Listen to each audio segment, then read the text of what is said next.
Hello, students. Today, we're diving into a topic that is absolutely crucial for your board exams: integers. My goal is simple. By the end of this session, you're going to feel completely confident tackling any integer problem. So, let's jump right in. Let's be real for a second. Positive numbers, they're pretty easy to handle. But the moment that little negative sign shows up, well, things can get a bit confusing. If you've ever felt that way, don't worry, you're in the right place. We're going to clear all of that up today. I promise you, we're going to break this all down piece by piece. You'll see that the rules are actually quite straightforward once you get the hang of them, so relax and let's do this. You've totally got this. Here's our game plan for today. We'll start with what integers even are, then we'll get into adding and subtracting them. After that, we'll look at some special rules, tackle division, and then wrap it all up with a quick exam recap, a perfect roadmap. Okay, first things first. Before we can start doing any math with integers, we need to be 100% clear on what an integer actually is. Let's find out. The definition is actually super simple. An integer is just a whole number. It can be positive, it can be negative, or it can be zero. The one thing to burn into your memory is this: no fractions, no decimals. That's the main rule. Let's look at a few examples to really make it stick. See the numbers on the left? -8, 0, 23, 100, all perfect integers. Now look to the right. See that 0.5? That's a decimal. And that 1/2? That's a fraction. So they are not integers. Getting this difference right is half the battle. Perfect. Now that we know what we're working with, let's start actually doing some calculations. We'll begin with the two big ones: addition and subtraction. For addition, you only need to remember two scenarios. First, if the signs are the same, like in this example, a negative plus another negative, you just add the numbers together and keep that sign. So, -11. Easy. But if the signs are different, like a negative and a positive, you subtract the smaller number from the bigger one, then the sign of the bigger number wins. That's it.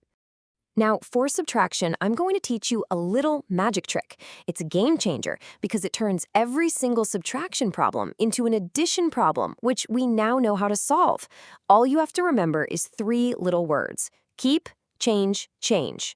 Okay, let's work through one together. Our problem is -10 minus -3. This is a classic exam-style question, so let's pay close attention. All right, time to use our trick. We keep the first number, -10, just as it is. We change the subtraction sign in the middle to an addition sign. And then we change the sign of the second number, so -3 becomes a +3. And just like that, we have an addition problem. And we know exactly how to solve this. The signs are different, one negative, one positive, so what's the rule? We find the difference. The difference between 10 and 3 is, of course, 7. We are almost at the finish line. For the final step, we just need the sign. We look at our two numbers, 10 and 3. Which one is bigger? 10 is. And in our problem, the 10 was negative. So our final answer must be negative. The answer is -7. See how that keep, change, change trick works perfectly every time? All right, next up, we're going to look at some special properties. Now, don't let the word properties scare you off. These are just secret rules, kind of like cheat codes, that can make solving problems a lot faster. The first one is the commutative property. That's a fancy way of asking, does the order matter? For addition, the answer is no. 4 plus -9 is the exact same as -9 plus 4. But just look at subtraction. 5 minus 3 is 2. But if you flip it, 3 minus 5 is -2. Completely different. So for subtraction, the order is critical. Next is the associative property, which is all about how you group the numbers with brackets. With addition, it's super flexible. Group them however you want, you still get the same answer. But try that with subtraction? Oh no. Changing the brackets completely changes the answer. It's a big deal, and it's why you have to be so careful.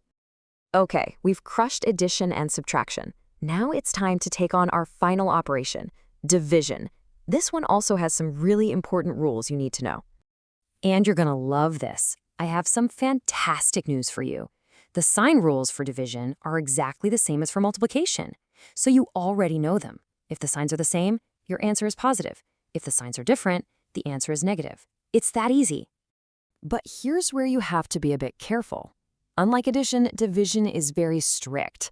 You can't just divide two integers and always expect to get another integer. And just like subtraction, those friendly commutative and associative properties, They don't work here. With division, you cannot change the order or the grouping. Now, I need everyone to listen very carefully.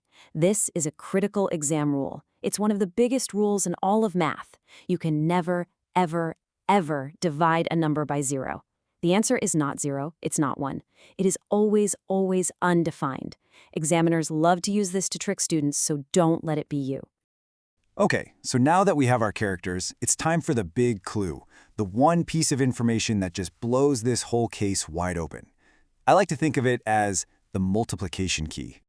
This right here just drives the point home. We've got this huge hint that the rules for signs, the positives and negatives, are exactly the same for division as they are for multiplication. That's awesome, because it means we can use what we already know about division, which is usually a lot more intuitive, to figure out this whole mystery. So when you actually lay it all out like this, you see it's this perfectly elegant, logical system. The rules for multiplication aren't just random things you memorize for a test. They're a direct result of the rules for division. Same signs, you get a positive. Different signs, you get a negative. It all just fits.